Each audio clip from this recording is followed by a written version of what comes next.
हर साल 15 अगस्त को आज़ादी का जश्न मनाते हैं। भारत के प्रधानमंत्री लाल किला पर तिरंगा झंडा फहराते हैं और देश में कई जगहों पर भी झंडा फहराया जाता है। हर भारतीय 15 अगस्त को देश आज़ाद होने की खुशी मनाता है। लेकिन कभी आपने सोचा है कि आखिर 15 अगस्त को ही आज़ादी का दिन के रूप में क्यों मनाया जाता है? किसी और दिन को क्यों नहीं चुना गया?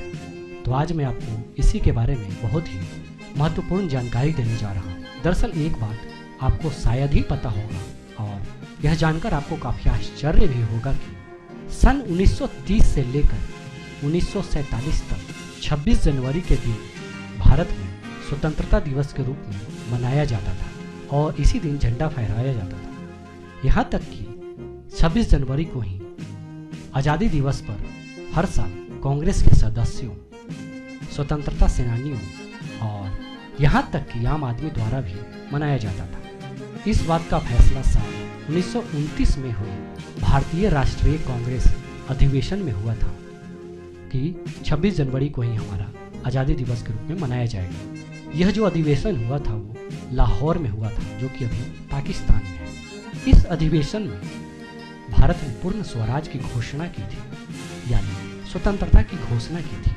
ठीक इस घोषणा के बाद सविनय अवज्ञा आंदोलन के लिए भारतीय राष्ट्रीय कांग्रेस द्वारा भारतीय नागरिकों से निवेदन किया गया था, साथ ही भारत के पूर्ण स्वतंत्रता तक आदेशों का पालन समय से करने के लिए भी कहा गया था। तो अब बात करते हैं कि आखिर जब 26 जनवरी को आज़ादी दिवस मनाया जाता था तो फिर 15 अगस्त को क्यों मनाया जाने लगा? तो इसके पीछे जो कहानी है वो यह है कि भारत की आज़ादी और विभाजन के समय माउंटबेटन देश के वायसराय और बाद में भारत के पहले गवर्नर जनरल बने थे।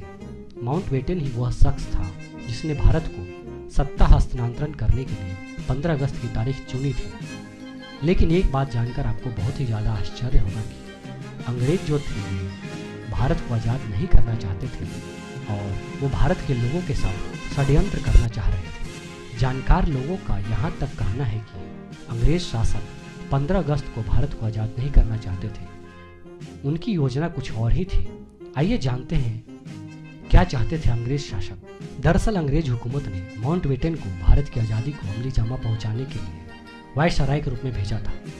ब्रिटिश पार्लियामेंट से माउंटबेटन को निर्देश मिला था कि वह भारत को सत्ता हस्तांतरण 30 जून 1948 को किए जाने की घोषणा करे। लेकिन इसी बीच कुछ ऐसा हुआ कि उन्हें 15 अगस्त 1947 को ही भारत को आज़ाद किए जाने का निर्णय लेना पड़ा।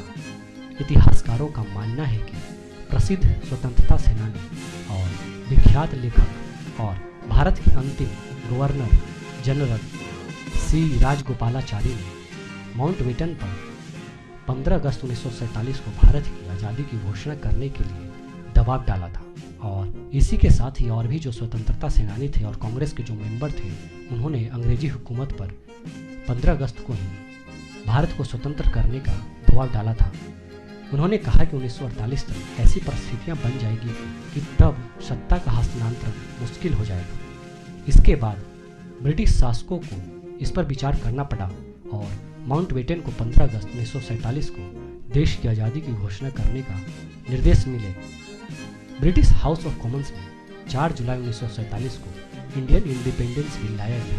इस बिल में भारत को 2 हिस्से में विभाजित कर एक नया देश पाकिस्तान बनाने का प्रस्ताव था। यह बिल ब्रिटिश संसद में 18 जुलाई 1947 को स्वीकृत हुआ और 15 अगस्त की आधी रात को भारत देश की आज़ादी की घोषणा की गई। तो ये कहानी है 15 अगस्त को आज़ादी दिवस के रूप में मनाने के पीछे। इसी दिन ब्रिटिश साम्राज्य की हुकूमत भारत से खत्म हो गई थी और भारत एक स्वतंत्र राष्ट्र बन गया था।